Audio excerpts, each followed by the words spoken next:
నా రాజీనామా కథ నేను 28వ తారీఖు తెలుగుదేశం జనసేన ఆధ్వర్యంలో జరగబోయే ఆ మహాసభలో పాల్గొంటున్నా. ఇందాక చంద్రబాబు నాయుడు గారు మాట్లాడినప్పుడు జనసేన సమావేశంలో త్వరలో భారతీయ జనతా పార్టీ కూడా రావచ్చు, ఆ తర్వాత ఎంపీ సీట్లు మిగిలినవన్నీ కూడా తేల్చి ఒకేసారి ప్రకటన చేస్తామని చెప్పడం జరిగింది. సో అంచేత ఈ లోపే ప్రకటన వస్తే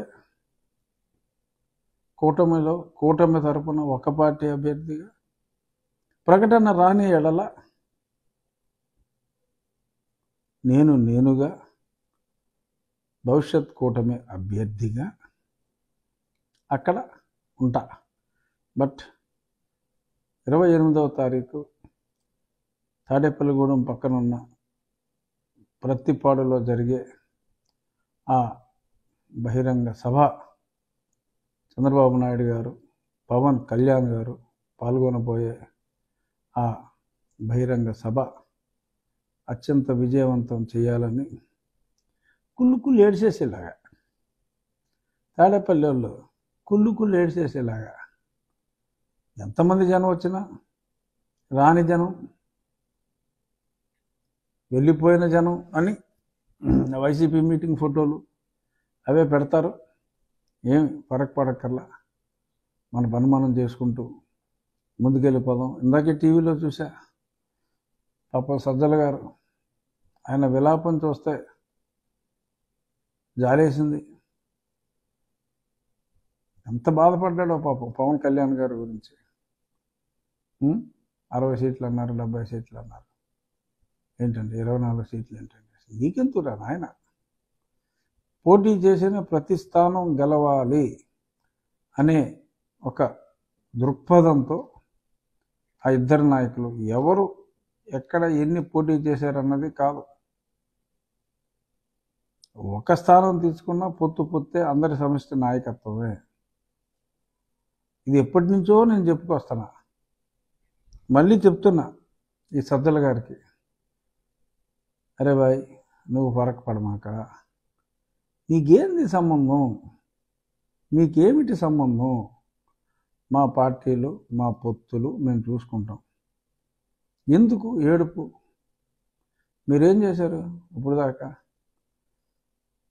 6 విడతల్లో ఒక 60 స్థానాలని మీరు అనౌన్స్ చేశారు. చాలా స్పీడ్గా చేస్తాడు జగన్మోహన్ రెడ్డి డెసిషన్ మేకింగ్. ఏంటి బొచ్చు?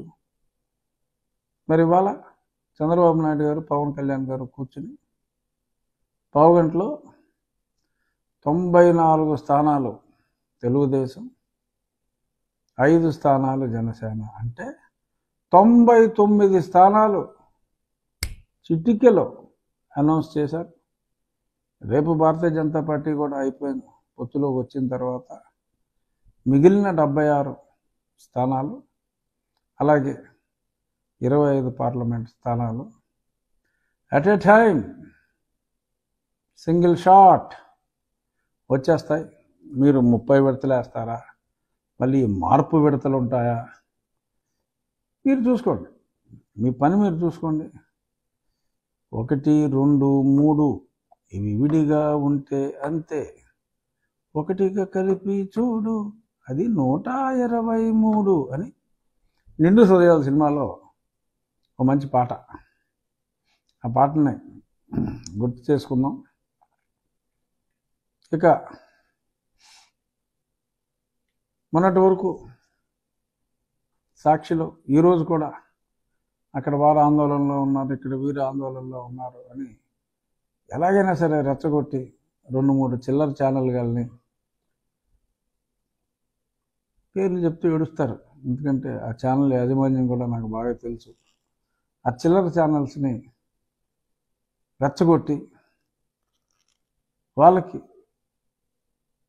జనసేన పక్షపాత ఛానల్స్ అని ఒక ముద్ర వేసి ఆ ఛానల్స్లో తింగర మాటలన్నీ మాట్లాడించి ఎలాగైనా కూటమికి విఘాతం కలిగించాలి అని చాలా చాలా నీచంగా మాట్లాడి పొత్తు చర్చాలని చెప్పి చూశారు. ఎందుకంటే అన్ని సాక్షులు వేసుకుంటే దరిద్రంగా ఉంటాయి కాబట్టి. సరే, ఆ ఛానల్స్ ఏంటో ప్రజలకు తెలుసు, నేను చెప్పక్కర్లా. ఇప్పటికైనా ఆ ఛానల్స్ యాటిట్యూడ్ మార్చుకోండి. కళ్యాణ్ గారు ప్రజా శ్రేయస్సు కోసం ఆయన కేవలం ప్రజా శ్రేయస్సు కోసం 24 స్థానాలలో పోటీ చేయడానికి ఒప్పుకున్నారు. తక్కువే కావచ్చు, కానీ ఆయన లెక్క పెట్టింది స్ట్రైక్ రైట్ 100% ఉండాలి, ఒక్కటి కూడా మిస్ అవడానికి వీలు లేదు అనే సంకల్పంతో వీళ్ళు ఎంత చెత్త మాట్లాడినా ఆయన కేవలం రాష్ట్ర ప్రజల శ్రేయస్సు కోరి ఆయన ముందుకొచ్చారు. హ్యాట్స్ ఆఫ్ పవన్ కళ్యాణ్ గారు. ఆంధ్ర ప్రజలు మీకు ఎప్పటికీ రుణపడి ఉంటారు. ఆంధ్ర ప్రజలు మీకు ఎప్పటికీ రుణపడి ఉంటారు. వీళ్ళు ఏడ్చివారిని ఏడవనివ్వండి. ఏనుగు వెళ్తా ఉంటే కుక్కలు మరుగుతాయి, కుక్కలుగా తీసుకోండి. నిన్నటిదాకా నా పార్టీ వాళ్ళని కుక్కలుగా తీసుకోండి, ముందుకెళ్ళండి. అప్రతిహత విజయం ఈ 3 పార్టీల పొత్తుకి రావటం ఖాయం. ఇంకా రేపు ఒక్కరోజు ఏడవచ్చు, అక్కడ ఆ ఊర్లో వాళ్ళు బాధపడ్డారు, ఈ ఊర్లో వీళ్ళు బాధపడ్డారు, నమ్మించి మోసం చేశారు అని ఓకే, టీడీపీ వాళ్ళని రెచ్చగొడతారు, వాళ్ళని రెచ్చగొడతారు, అందరినీ రెచ్చగొట్టే ప్రయత్నం చేస్తారు. సాక్షివారు ఇక్కడ ఎవడో రెచ్చిపోవడమ్మా, మీ పని అయిపోయింది. అందులో ఎటువంటి కన్ఫ్యూజన్ అక్కర్లేదు. మీ ఫేస్లో ఆ ఫ్రస్ట్రేషన్ చూస్తేనే మాకు అర్థమైపోతుంది మీరెంత దుఃఖ సాగరంలో ఉన్నారో. ఇంకా రేపటి నుంచి సాక్షి రాతలు ఇంకా రాయాలన్నాలు రాసుకోవడానికి ఏమి ఉండవు. ఆ ఏడుపు తప్ప మనకు ఆ దౌర్భాగ్యం వదిలిపోతుంది. చక్కటి అన్యోన్యతతో పార్టీ కేడర్ అంతా కలిసి పనిచేసి, 3 పార్టీల కేడర్ కలిసి పనిచేసి, మళ్ళీ చెప్తున్నా, ఈ 2 ఇవాళ కలిసి ప్రకటించారు. వారి స్థానాలను కూడా చక్కగా నవ్వుతూ, చంద్రబాబు గారి మొహంలో కూడా నవ్వు తాండవించింది. కళ్యాణ్ గారు అంటే ఆయన ఎప్పుడు నవ్వుతూ ఉంటారు. చంద్రబాబు నాయుడు గారు కూడా చక్కగా చిరునవ్వుతో చిట్ట చివరిగా 94వ పేరుగా ఆయన పేరుని ఆయన ప్రకటించుకోవటం జరిగింది. అంతా మేమంతా వెరీ హ్యాపీ.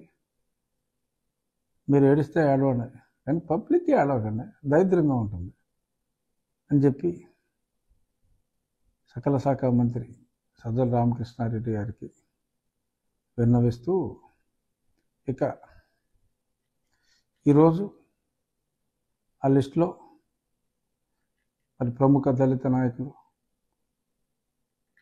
రాజధాని ఉద్యమంలో పాల్గొన్న ఒలుగుపూడి శ్రీనివాస్ గారు, అలాగే మహాసేన మీడియా ద్వారా ఎందరో లక్షలాది మందిని చైతన్యపరుస్తున్న నా తమ్ముడు సరిపెల్ల రాజేష్, మహాసేన రాజేష్, వారిద్దరికీ కూడా ఈ మొదటి లిస్టులో స్థానం దక్కటం నాకు ఎంతో సంతోషాన్ని ఇచ్చింది. దళితులకి ఈ ప్రభుత్వం చేసినంత అన్యాయం చరిత్రలో ఎవరూ కూడా చేయలే. ఎప్పుడు టాప్ ప్రయారిటీ ఇస్తారు. వారికి సహాయం అందించవలసిన బాధ్యత ఉంది ప్రభుత్వాలకి.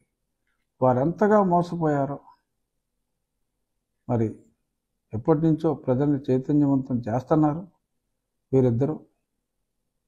సరే, రేపు నోటిఫికేషన్ వచ్చిన తర్వాత మళ్ళీ ఆ 12-13 తర్వాత ఎవరి క్యాంపెయిన్లో వాళ్ళు ఉంటారు. ఈలోపు ప్రజల్ని, ముఖ్యంగా దళిత జాతికి ఈ జగన్మోహన్ రెడ్డి ఎంత దారుణమైన అన్యాయం చేశాడో అన్నది మేమందరం చెప్తాం. కానీ మోసపోయిన వారి తరపున అదే సామాజిక వర్గ ప్రతినిధులుగా, రేపు కాబోయే ప్రజాప్రతినిధులుగా వారందరికీ కూడా ఎన్లైటన్ చేయాలి, కనువిప్పు కలిగించాలి, ఎంత మోసపోయామో తెలియజేసే విధంగా వారు మరింత ముందుకు వెళ్ళాలని చెప్పి advance congratulations to the entire people who are there in the list. ఈ 94 కళ్యాణ్ గారు ఇంకా 19 స్థానాలు ప్రకటించాలి.